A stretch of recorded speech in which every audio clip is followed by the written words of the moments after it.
Kim, residents are still trying to find somewhere new to live after this week's fire. Marquis Beasley lived in this apartment with the butterflies here. He tells me the leasing office is working with him to find a new place, but without major changes, he's not sure he wants to stay here.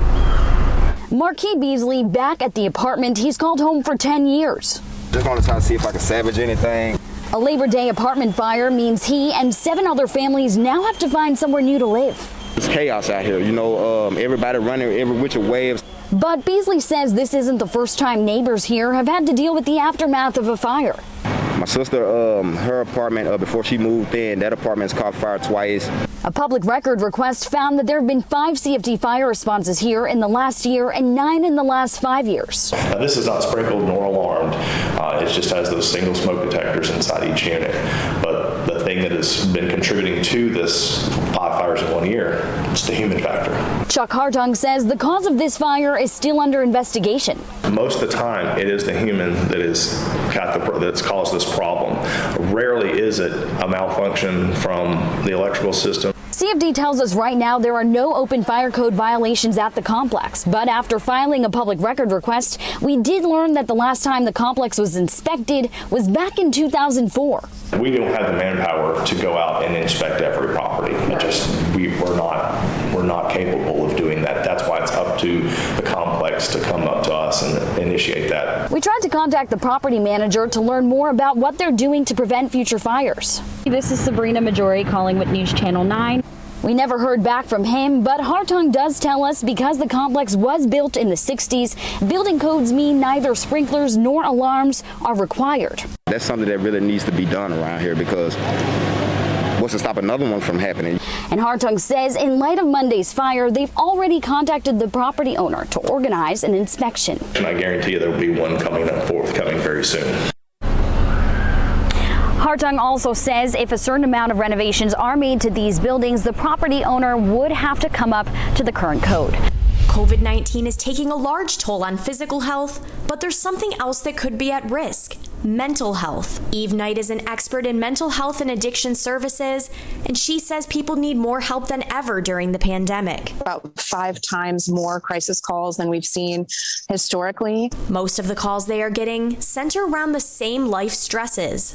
Be loss of jobs, unexpected moves, loss of income, or just general fear of the uncertainty of the future. And in addition to those struggling during the stress of the pandemic alone, are those who actually caught the virus. A group of psychiatrists from the University of Oxford found that among over 200,000 people with COVID, nearly 34% had a neurological or psychiatric diagnosis 6 months after having the virus, and almost 13% were a first diagnosis. COVID actually changes your brain and changes the structure of your brain. But Eve says even more common are feelings of isolation and fear of the unknown.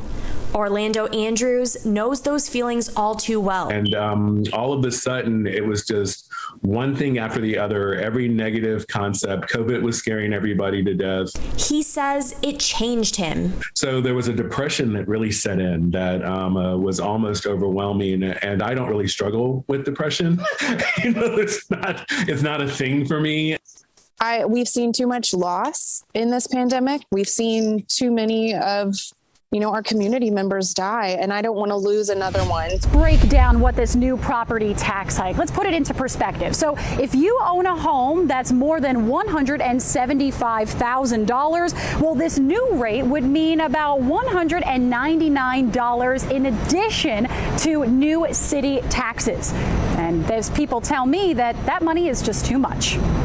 I support this budget because I believe it is the right thing to do. Unanimous approval for Mayor Tim Kelly's first budget. It includes a pay raise for Chattanooga fire, police, and city employees. It includes $30 million for increased pay for first responders, including both police officers and firefighters, as well as our essential workers, especially in public works, in the areas like trash collection, recycling, brush pickup, all those essential services that we provide to the residents of Chattanooga. But at what cost to taxpayers? It makes it hard for somebody to pay those taxes.